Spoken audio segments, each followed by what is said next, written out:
ছোটদের শিক্ষামূলক গল্প কুৎসিত হংসছানা।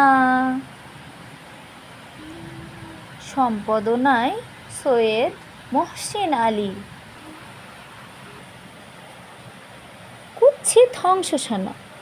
গরমের এক সুন্দর সময়ে একটি হাঁস তার ডিমগুলোতে তা দিচ্ছিল। এক সময় ডিমগুলো থেকে বেশ কিছু ছানা বেরিয়ে এলো। মা হাঁসটি অবাক হয়ে দেখল যে ছানাগুলোর মধ্যে একটি ছানা একেবারেই অন্যরকম। ছানাটি আকারে ও রঙে আলাদা ধরনের ছিল, তাই অন্য ছানাগুলো তার সঙ্গে খেলতে চাইতো না, এমনকি তারা মিশতেও চাইতো না। অবশেষে তার সঙ্গে অন্য ছানাগুলো খুবই খারাপ আচরণ করতে শুরু করলো। হংস ছানাটি অন্য ছানাগুলো থেকে এতই কুৎসিত ছিল যে মুরগিও তাকে দেখে অবাক হলো। এ কারণে তার প্রতি খারাপ আচরণ বেড়েই চলল।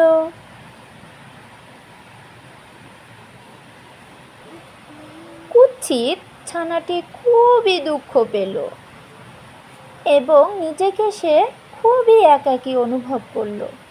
তাই সে মুরগি ও অন্য ছানাদের এড়িয়ে দূরে নির্জনে চলে গেল। হঠাৎ কুৎসিত ছানাটি নিজেকে রাজহংস ও হংস ছানাদের মাঝে আবিষ্কার করল। তারা তাকে দেখে অবাক হলো। কুৎসিত ছানাটিকে তারাও মেনে নিতে পারল না। সে একটি নির্জন মাঠে এসে বসে রইল। সে নিজেকে খুবই একাকী অনুভব করল। ছানাটি গভীর চিন্তায় পড়ল, কিভাবে সে একাকী থাকবে। এমন সময় কুকুরসহ দুইজন শিকারী সেখানে হাজির হলো। অসহায় কুৎসিত ছানাটি শিকারীদের হাত থেকে নিজেকে বাঁচানোর জন্য আখ খেতে লুকিয়ে রইল।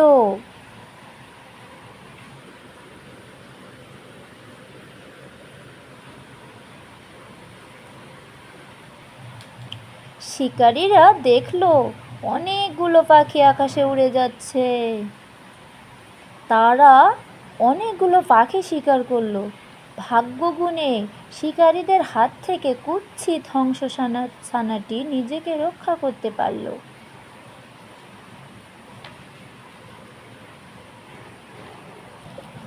বেশ কিছুদিন পর একজন কৃষক তার বাচ্চাদের নিয়ে ফসলের ক্ষেত দেখতে এলো। অসহায় ছানাটি আশ্রয়ের আশায় কৃষকের কাছে গেল।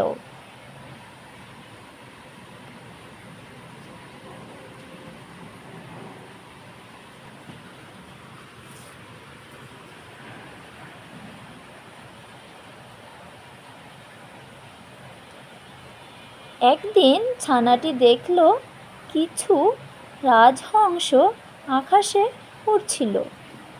তা দেখে তারও উঠতে ইচ্ছা হলো।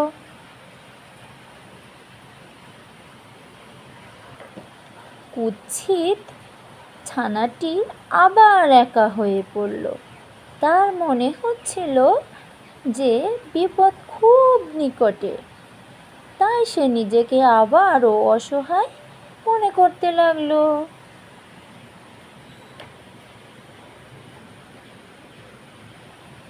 এরপর শীতের মৌসুম শুরু হলো এবং প্রচণ্ড শীত পড়তে শুরু করলো। তখন অসহায় ছানাটির খুবই কষ্ট হতে লাগলো। সে আশায় দিন গুনছিল যে কবে এ শীত শেষ হবে।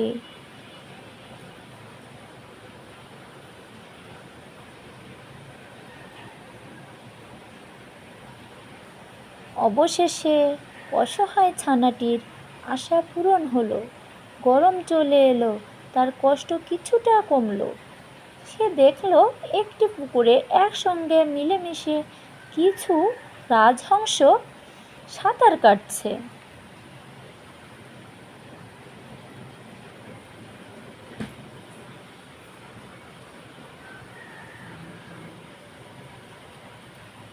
এতদিনে কুৎসিত ছানাটি বেশ বড় হয়ে গিয়েছিল। তারও মন চাইল ওদের মতো সাঁতার কাটতে ও ভাসতে। ছানাটি তখনই পানিতে নেমে পড়ল। সে পানিতে তাকিয়ে অবাক হয়ে দেখল তাকেও রাজহংসের মতো সুন্দর লাগছে। আসলে সে ছিল এক রাজহংস। সে এখন আর কুৎসিত হংসছানা নয়। ছানাটি এখন চমৎকার এক রাজহংসতে পরিণত হলো। সে এখন আর অসহায় নয়।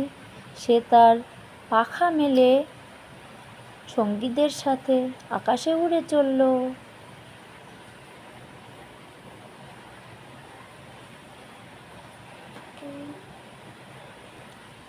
হংসছানা, উপরের ছবি দেখে দেখে তোমার ইচ্ছে মতো রং করো।